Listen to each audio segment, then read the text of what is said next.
menempel potongan bawang putih di lubang telinga mampu menyembuhkan penyakit, mulai dari pusing sampai tinnitus.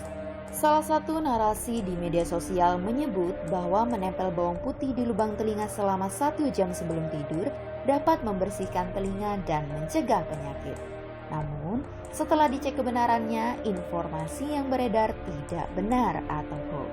Dilansir dari kompas.com, narasi keliru soal menempelkan bawang putih di telinga telah beredar sejak 2021.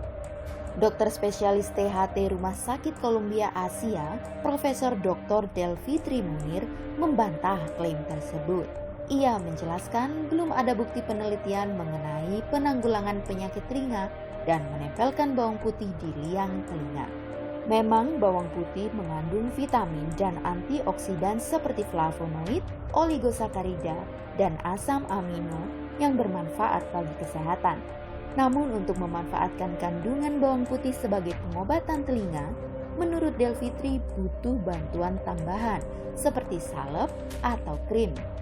Jadi, klaim di video dengan narasi menempelkan bawang putih pada liang telinga dapat menyembuhkan berbagai penyakit adalah tidak benar atau hoax.